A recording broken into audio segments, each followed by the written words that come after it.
Hello everyone. Welcome back to my channel. In today's episode, we are in the dreamland called New York City.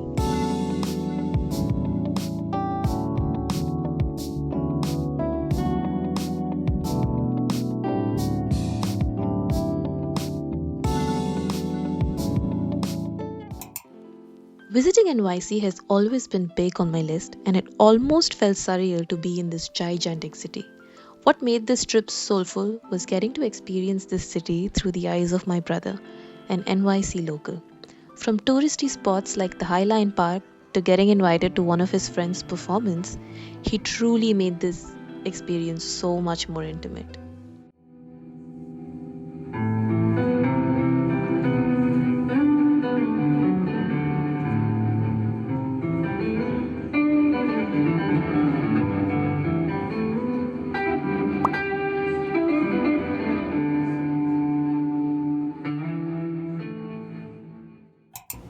Good morning, everybody.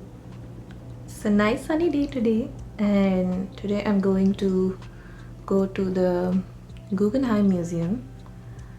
A friend of mine recommended it to me. New York City is such a change for me because it's sunny almost every day.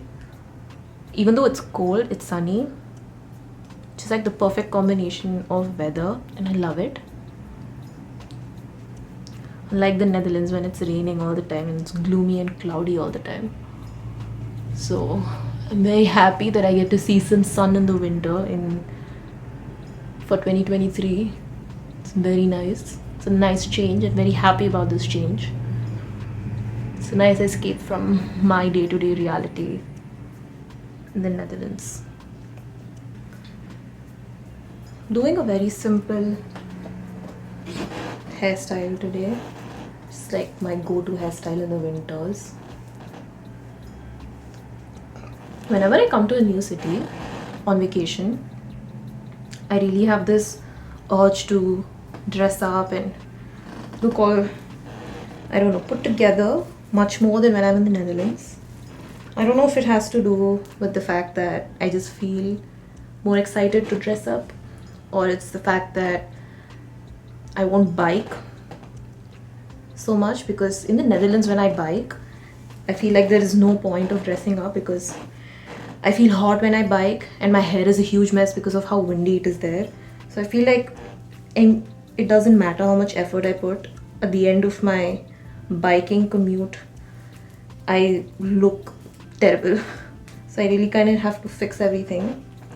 And today I feel like really dressing up because yesterday I didn't dress up at all and I went to I don't know what it's Soho. Yes, I went to Soho all by myself, and I went to the MoMA design store there, and that was like the posh area of New York City, and I did not put any effort into dressing up, and I felt so conscious because I felt like everybody was staring at my style. And then also I looked at a bunch of people there on the streets, and they all looked so put together, but in a very effortless way. And I felt so inspired from there to dress up. So today I was like, I'm gonna take some time to dress up, and well, I wouldn't say dress up, but actually do something with my hair and my face, maybe put on a little bit of makeup and add some jewelry. So that's what I'm doing today.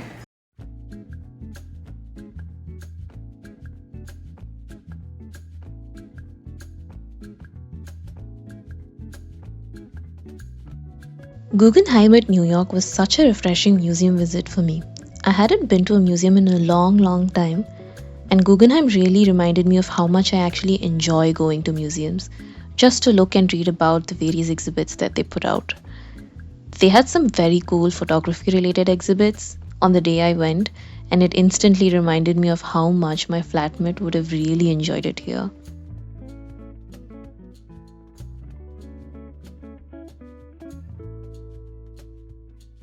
After spending a couple of hours at the museum, I walked across the street to spend some time at the Central Park. People watching, and lately dog watching, is one of my favorite pastimes, and what better place than the Central Park to do that? I saw so many dogs and little kids dressed up in their tiny winter attires, which was so adorable to look at.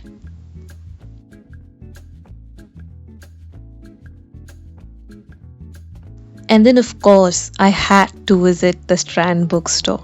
I've been so highly in awe of this place ever since I found out about it. Tall bookshelves stacked fully with all possible kinds of books. What a wonderful world to get lost in.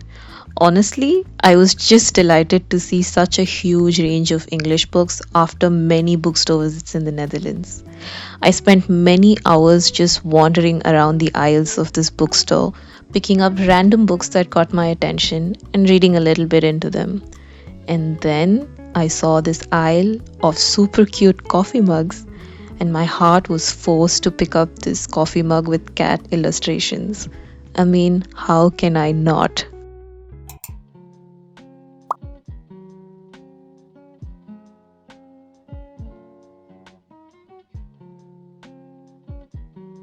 One of the things that happened recurringly throughout my New York visit was my interactions with art and artists. I had the chance to visit this art cafe called the Happy Medium. It's like any other cafe, except instead of ordering food, you order art supplies. They had a nice variety of activities you could pick and work on for a period of 2 hours. On the ground floor, they also hosted pottery and line drawing workshops from time to time, and it was so interesting to see their setup of it. I only wish there were more of these things happening in the Netherlands. All these interactions with art reminded me of the joy of creating, much like the joy I feel when making these videos. Listening to my brother's creative projects and some of his friends' art related endeavors made me feel very inspired to channelize some of that creativity myself. One of my goals in 2024 is definitely to work on more personal art projects and grow my skills in video editing, watercoloring, and embroidery. My brother and I also drove down to this small town called Beacon, which is just a few hours away from the city. The drive itself was so beautiful and peaceful because I got to see some nature on the way. Mountains are definitely a rare sight in the Netherlands and something I genuinely miss being around.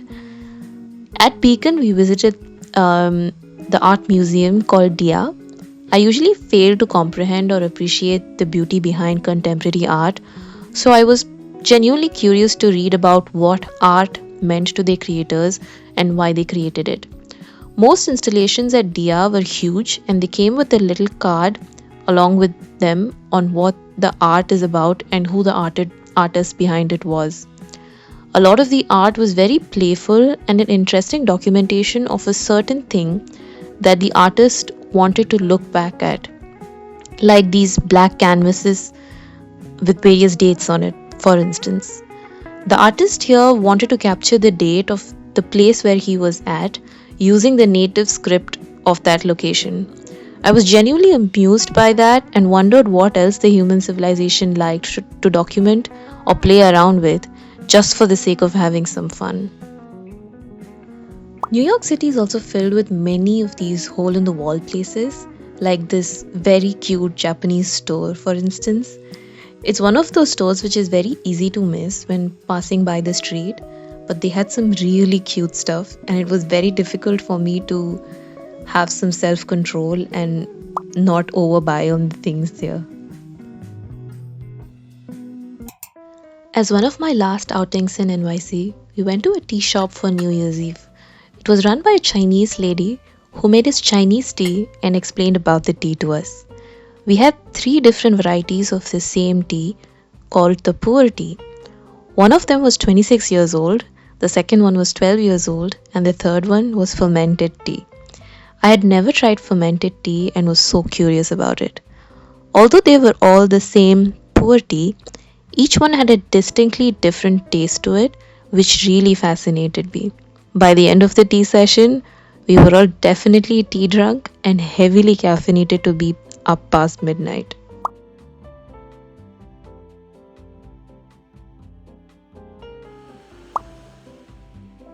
And that brings us to the end of my vacation in New York City.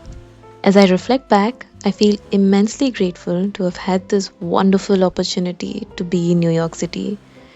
to have met some incredible people who have inspired me and made me believe in all the goodness that's there in this world.